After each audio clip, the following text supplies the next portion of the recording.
목표가 없을 때 조던 피터슨은 이렇게 말했다. 당신 주변에 영향을 미치는 범위를 살펴보세요.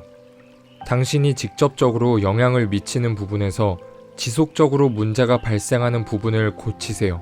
정말 중요한 것은 당신 스스로 혼란과 질서를 구별하는 것입니다.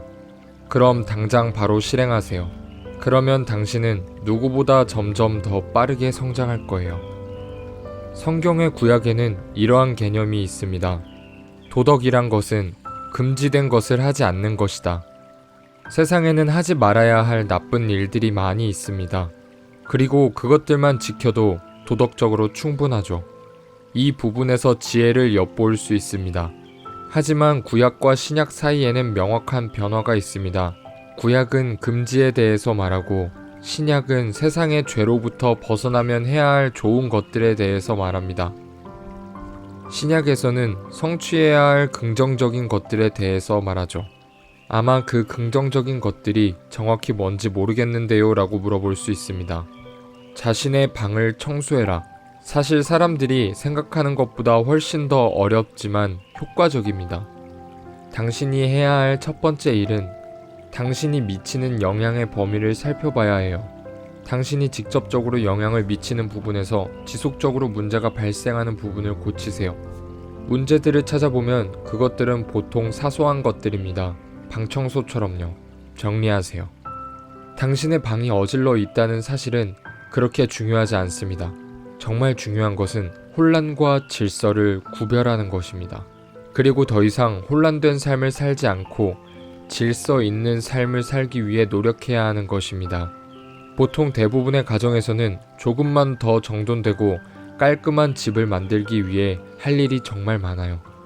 정리하고 질서를 만드는 것은 정말 유용한 명상 방법 중 한 가지입니다. 그리고 저는 질서를 만드는 게 정말 신성한 행동이라고 생각합니다. 왜냐하면 혼돈을 몸소 부딪혀 바꾸려 하기 때문이죠. 그리고 실제로 당신의 방 구석구석 살펴보면 정말 흥미로운 부분이 많아요.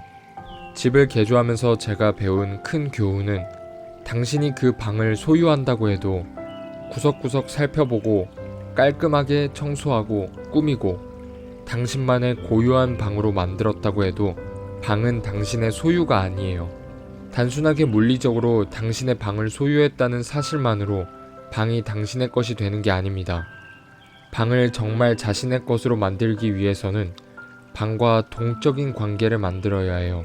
저는 이걸 당신이 침대에 앉아서 생각하는 것만큼 간단하게 할 수 있는 것이라고 생각해요. 이렇게요. 좋아. 오늘 내가 할 수 있는 일이 한 5개 정도 있지. 좋아. 내일의 나는 적어도 오늘의 나보다 더 성장한 나일 거야. 이게 보기보다 쉬운 일이 아니에요. 질서를 만들기 위해 당신이 해야 할 일들은 당신이 굳이 하고 싶지 않은 일들은 아닐 거예요. 사실 당신이 하기 싫은 일들이겠죠. 본질적으로 손에 쉽게 빠져나가는 뱀과 같아요. 근데 만약 당신에게 물어본다면 당신이 신에게 질문하는 것처럼 만약 스스로 뭘 해야 하는지 명령하는 것 대신 물어본다면 오늘 내가 더 나은 내가 되기 위해 정말 내가 실천할 수 있는 것들은 뭐가 있을까?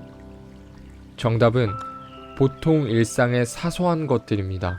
왜냐하면 당신은 아직 미미한 단계이기 때문이죠. 그럼 당장 바로 가서 하세요.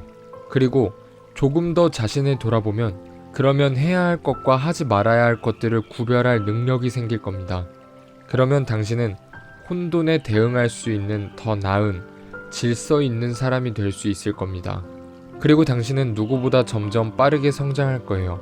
그리고 다음 날에는 일의 강도를 조금 높이는 거예요. 이렇게 하면 당신의 성장 속도는 복리처럼 불어날 것입니다. 정말 효과적인 엄청난 방법으로요. 그리고 만약 당신이 이것을 할 수 있게 된다면 나중에는 평소와 같이 고정된 일들을 하는 것보다 조금씩 당신이 향후에 할 수 있는 긍정적인 것들에 대해 빛을 보기 시작할 겁니다. 당신 미래의 비전을 실질적으로 구축할 긍정적인 것들 말이에요. 그게 제가 해줄 수 있는 조언입니다. 나를 위한 동기부여, 구독하고 동기를 부여해주세요.